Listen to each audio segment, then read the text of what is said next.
All right, let's get into this because today we are doing a deep dive that might just make you rethink everything you think you know about sugar. So let me just start with a question. Okay. I want you to guess right now the total amount of sugar glucose your body is designed to have floating around in its entire bloodstream at any given moment. How much is it? And, keep in mind what people are actually eating. The average person, when you count all the hidden starches and everything, is probably consuming, 50 to over 100 teaspoons of sugar a day? Okay, so you have that massive number in your head. The real answer, the amount your body wants, Yeah. is one. One single tiny teaspoon. That's it. That's the biological set point. Your entire circulatory system, all those liters of blood, is supposed to contain about 5 grams of glucose. 1 teaspoon, period. And the body is, it's fiercely loyal to that number. It will do almost anything to maintain that 1 teaspoon limit. And that's where all the trouble starts. Yeah, because the scale of the problem becomes just absurd when you look at it that way.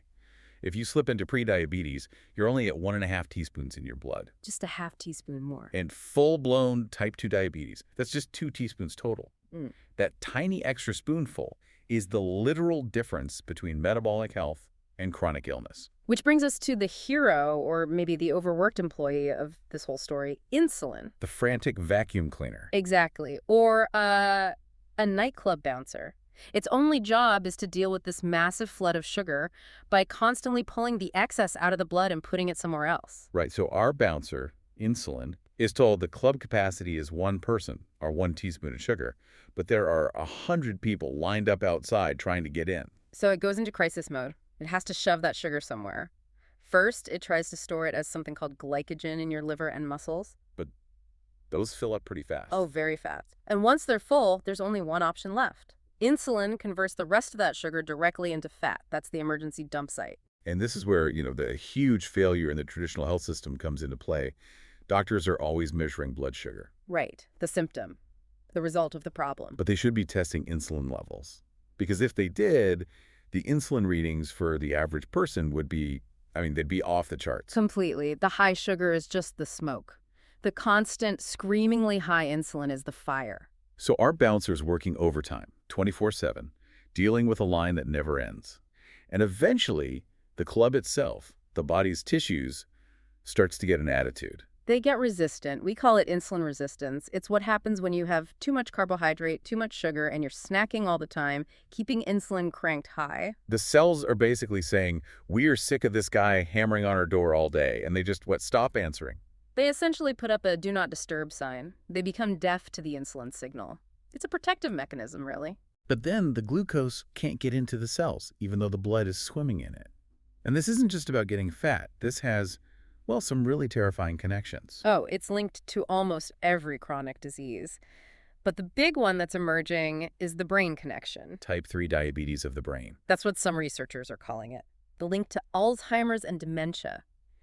If your brain cells become insulin resistant, they can't get the glucose they need for fuel, and they essentially begin to starve. That's a terrifying thought. But here's something I found even more shocking.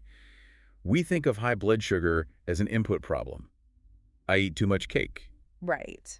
But for someone with type 2 diabetes, where is most of their high blood sugar actually coming from? Well, you'd assume it's 100% from what they just ate, but that's just not true. For a diabetic, only about 20% of the sugar in their blood is from their diet. Wait, hold on. If it's not the food, where's the other 80% coming from? The body is making it. Your own liver has turned into a rogue sugar factory. It's just churning out glucose around the clock because its internal messaging is completely broken. So the liver thinks the body is starving, even when it's drowning in sugar. Precisely. The signals that are supposed to say, hey, we've got plenty of fuel, shut down production, they just aren't getting through anymore. It's the ultimate mixed signal. And that explains how one of the most common medications for diabetes actually works. Metformin. Metformin, right. Yeah. It doesn't really focus on the sugar in the blood. No, it goes right to the source. It basically walks up to that rogue liver factory and tells it to turn off the production line. It corrects the internal manufacturing problem. Wow. Okay, so that's the biology. Let's pivot to something more practical. The ways people mess this up at home. The self-sabotage checklist. Oh, this is a big one. Tiny, tiny mistakes that can swing your reading by 30, 40, even 50 points. 50 points? Easily. It can completely change how you think a meal affected you. All right, number 1, It sounds so obvious, but I know people do it. Sticky fingers. Mm-hmm. You just peeled an orange or sliced a banana, and then you go right to your meter without washing your hands. That little bit of fruit juice on your skin gets mixed in with the blood. And your reading goes sky high. Or it can create a weird false low. The fix is non-negotiable. Wash your hands with soap and water and dry them completely. Okay, mistake number 2.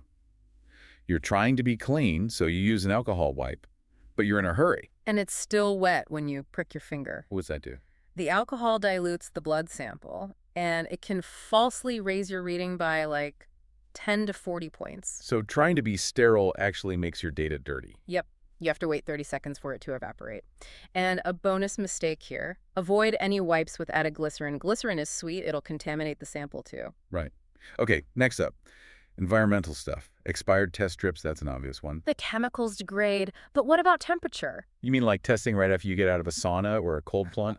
Exactly. Those extreme temperature changes can alter your readings by up to 30 points as your body tries to regulate everything. Keep yourself and your strips stable. Now, for a huge one, especially for morning testers, taking certain medications or vitamins right before you test. Yes. Things like Tylenol or even a big dose of vitamin C can artificially inflate your fasting blood sugar reading by 30 to 50 points. 50. So you think you're having a bad morning, but it's really just the vitamin you took. It's how those compounds interfere with the enzymes on the test strip. The rule is simple. If you're doing a fasting test, wait until after you've tested to take your pills. Okay, number 7.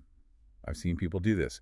The milking maneuver. Oh, They prick their finger and then they squeeze and milk it to get a bigger drop of blood. stop doing that, please. When you squeeze that hard, you're pushing out interstitial fluid from around the cells, not just blood. And that dilutes the sample. It dilutes it and causes your reading to drop artificially, sometimes by as much as 30 points.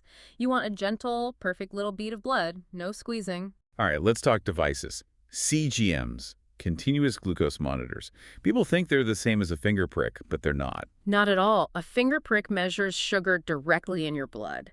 A CGM measures it in the interstitial fluid we just talked about. And what's the practical difference there? There's a delay, a time lag. If you eat a cookie, your blood sugar will spike first. The CGM reading might lag behind by 15, maybe 20 minutes. So if you're comparing the two right after a meal, they're not going to match up. Exactly. You need to wait an hour or two for them to sync up. So many people get confused by that. And a couple of weird ones. Lying on your CGM sensor while you sleep can affect the reading. Yeah, the pressure messes with it. Also, high altitude. If you're hiking up at 10,000 feet, the lower oxygen can throw off the sensor's chemistry. Details nobody thinks about. Mm. Okay, number 12. This is maybe the most confusing thing for people. The dawn phenomenon. Oh, yeah.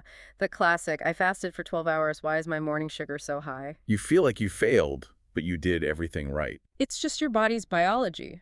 Around 7 or 8 in the morning, your body releases its biggest surge of the stress hormone, cortisol. And cortisol's job is to get you ready for the day. Right. And it does that by telling your liver, that rogue sugar factory, to wake up and dump a bunch of stored glucose into your bloodstream for energy.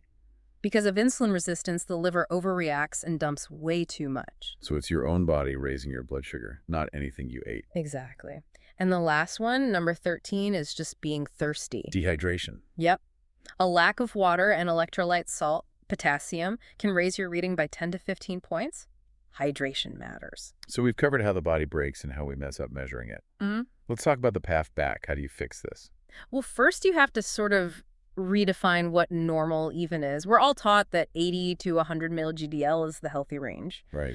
But if you train your body to run on fat and ketones instead of carbs, your healthy baseline can actually drop down to 60 or 70. And you feel great. You're not hypoglycemic. You're just using a different fuel. That's optimization.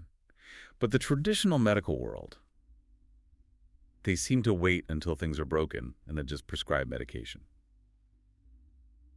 Why is low-carb advice still so controversial? It's a mix of old training, I think, and decades of public health messaging that pushed low-fat, high-carb diets. You know, some estimates say 95% of doctors might not recommend a very low-carb diet because it goes against the standard guidelines they learned. They'd rather manage the number with a pill than reverse the condition with food. It can seem that way. It's a tough spot for patients. What about the A1C test, the 3-month average? That's supposed to be the gold standard, but it has issues too, right? It does. A big one is that the lifespan of red blood cells isn't the same for everyone. What do you mean?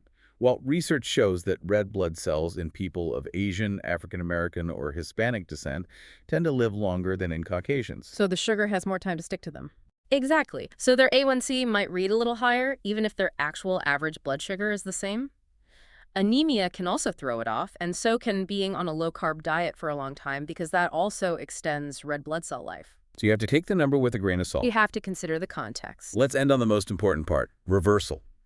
If the liver is the main problem, the rogue factory, how do we fix it?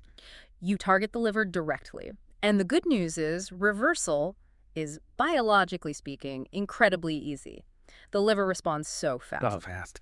You can lose 50% of the fat off your liver in a matter of weeks just by cutting carbs. So what's the plan? It's a two-pronged attack.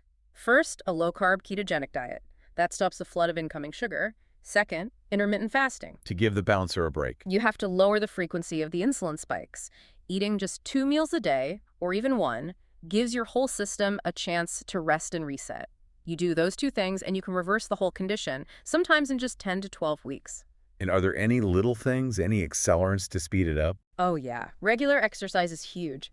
A little bit of diluted apple cider vinegar before meals can help blunt a sugar spike.